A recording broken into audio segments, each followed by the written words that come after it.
Buenas, buenas, 9:52 de la noche, 21 de julio.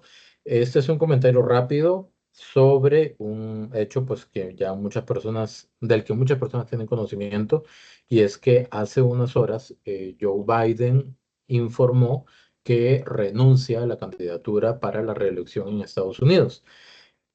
¿Cuáles son las implicaciones que esto podría tener en Costa Rica? Eso siempre es importante porque Estados Unidos es un socio comercial, eh, y no solamente comercial, sino político también muy importante de Costa Rica, del país. Entonces, primero hacer una recopilación. Hasta más o menos junio de este año, eh, la diferencia entre Trump y Biden era de aproximadamente 3, 4 puntos porcentuales en las encuestas. Para ese momento, Biden le pide a Trump que hagan un debate público, y lo hacen por medio de la cadena CNN. En ese debate, que muchas personas habrán visto, aunque sea la noticia, el desempeño de Biden fue políticamente correcto, sería decir deficiente, ¿verdad? Pero fue catastrófico en realidad. ¿Por qué? Porque Biden, pues, es una persona bastante mayor que parece que el paso del tiempo, pues, le ha jugado bastante fuerte o lo ha afectado fuertemente en la agilidad para poder enfrentar, por ejemplo, un debate, y se le veía bastante afectado, bastante cansado, y en algunos casos no podía hilar bien la secuencia de ideas, aunque quienes indican de que si uno lee todo lo que Biden dijo, era correcto, tenía coherencia y era adecuado políticamente hablando. Pero cuando se observa el debate, que son los debates muchas veces lo que marca la diferencia en la escogencia de un candidato u otro en Estados Unidos y en cualquier parte del mundo.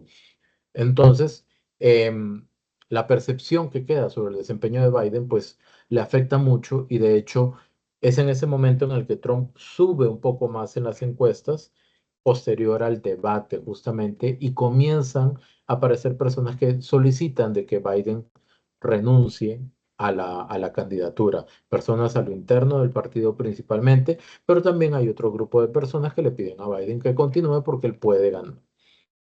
En ese momento, en junio, posterior al debate, entonces ya la diferencia no era de 3 o 4, depende de la empresa encuestadora, sino que se distancia un poco más, como hasta 7 por ahí. ¿Qué sucede? Que hace unos días, hace más o menos una semana, 10 días de repente, eh, Donald Trump fue víctima de un intento de asesinato, ¿verdad? De un intento pues este sería un magnicidio, básicamente. Y em, el haberse salvado de morir en ese atentado, literalmente por milímetros y por un movimiento de cabeza que hizo en el último instante, eso le valió para potenciar todavía sus posibilidades de ganar las elecciones. ¿Por qué? Porque ya no se suma solamente el tema de identificación que tienen muchas personas en Estados Unidos con Donald Trump, que básicamente el discurso de Trump es un discurso de ultraderecha, es un discurso nacionalista y es un discurso conservador. O sea, al ser nacionalista tiene una subcategoría de antiinmigrante.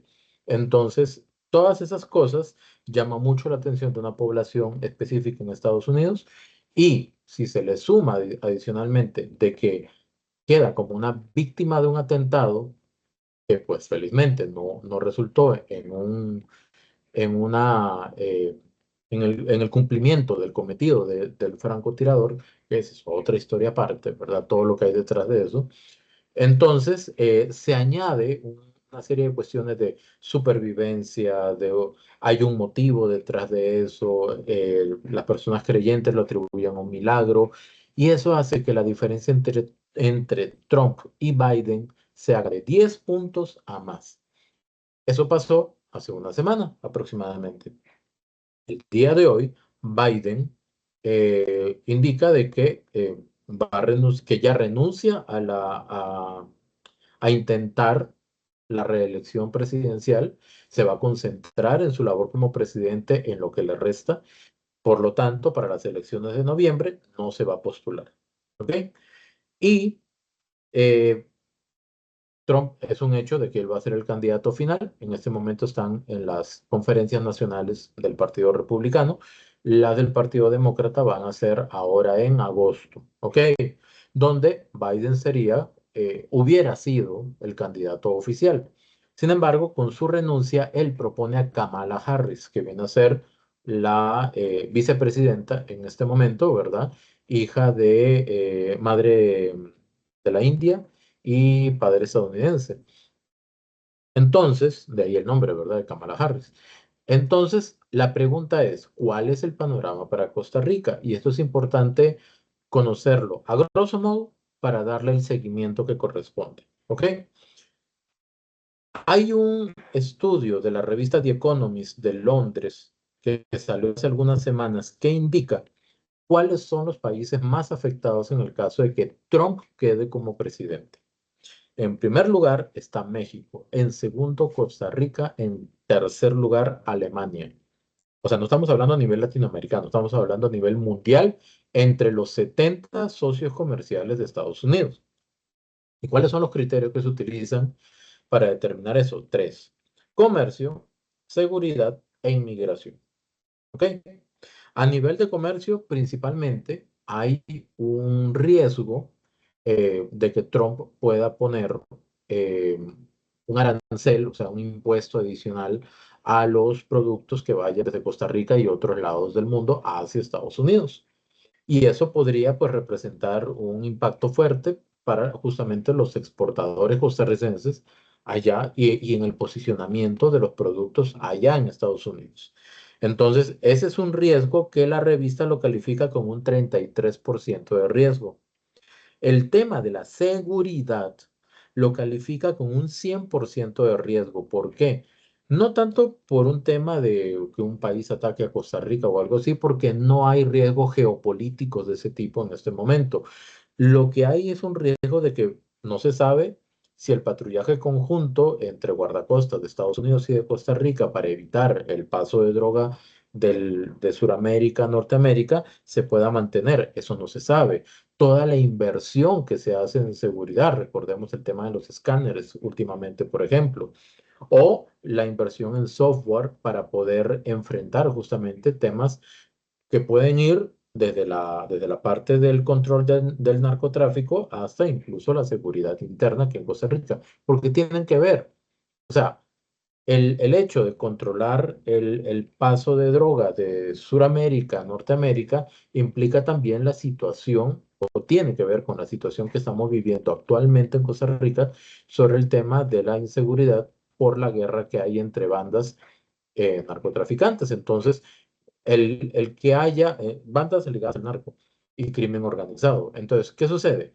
Que si eventualmente hay una disminución en la inversión en seguridad, que la revista The Economist califica como un 100% de riesgo, probablemente habría un efecto negativo en la seguridad del paso externo o marítimo de Costa Rica, del uso marítimo de Costa Rica por el crimen organizado y de alguna manera una influencia a nivel ya propiamente local. ¿Ok? ¿Y esto por qué? Porque Trump, como empresario que es, lo que quiere es, bajo una política nacionalista, decir, voy a proteger a Estados Unidos. ¿Cómo lo voy a proteger? Los productos que vengan de afuera les voy a poner impuestos, más impuestos. ¿Ok? Entonces eso, variar justamente los acuerdos comerciales. ¿Para qué? Para hacer un efecto de protección al comercio interno y también tener una mayor ganancia de lo que ingresa. ¿Ok? Y por otro lado, pues de repente podría decidir quitar la inversión que hace hacia otros países, especialmente latinoamericanos, el Caribe, Centroamérica, ¿verdad? Para, de alguna manera, manejar de otra manera el tema del narcotráfico. Y finalmente está el tema de la inmigración, que tiene un riesgo del 27%. Este tema de la inmigración está básicamente en que, como es popularmente conocido, Trump tiene un tema directo con los inmigrantes. O sea, ya es una fijación con el tema de la inmigración y él va a procurar de que no, el paso por la frontera con México sea cada vez más restringido o más vigilado. ¿Y eso qué va a provocar? Por eso que México es el primer afectado, porque muchas personas que se trasladan desde Sudamérica, especialmente venezolanos, con la esperanza de ingresar a Estados Unidos y cambiar el estilo de vida, queden anclados en México. En este momento hay, si no me equivoco, 7 millones de venezolanos viviendo fuera de Venezuela, repartidos entre Brasil, Argentina, Colombia, Perú, Costa Rica y creo que Ecuador. Y yo creo que ahí no se está contabilizando México. Es un dato que por ahí lo estaba revisando el otro día, pero hay una repartición de más de 7 millones de venezolanos con corte hace unos meses atrás que están fuera de su país tratando de rehacer su vida. ¿Qué sucede? Que si el próximo domingo, 28 de julio, Maduro queda en Venezuela nuevamente, ¿ok? Probablemente habrá otro grupo de venezolanos que va a intentar salir porque la situación está espantosa allá. Entonces va a tratar de salir y en ese intento, si Trump a partir de que él asuma el mandato dice no entran más y voy a poner más vigilancia o más restricciones, entonces este grupo de venezolanos va a quedar repartido en diferentes países en la ruta a Estados Unidos, con el tope en México, ¿ok? Y probablemente las personas que queden en el camino podrían decidir quedarse, por ejemplo, en Costa Rica, por condiciones que puedan haber favorables para ellos. Entonces, ¿qué va a pasar? No se sabe. Eh, no es seguro que Kamala Harris quede como candidata fija por el Partido Demócrata para enfrentar a Trump. Podrían surgir otros candidatos, ¿ok? Según las encuestas en Estados Unidos, hay una persona que le podría ganar a Trump en cualquier escenario, pero no quiere postularse, y es Michelle Obama. Si Michelle Obama se postulara, según las encuestas allá en Estados Unidos, por la imagen que tiene Michelle Obama, le ganaría a Trump, incluso después del atentado y de la forma en que se potencia su imagen, ¿verdad? Al sobrevivir al atentado de hace aproximadamente una semana. Entonces, hasta este momento, incluso Kamala Harris, no siendo candidata cuando Biden todavía era candidato hace unas horas para atrás, tenía más posibilidades que Biden, pero no llegaba al nivel de popularidad o de posibilidades que tiene Trump de llegar a la presidencia.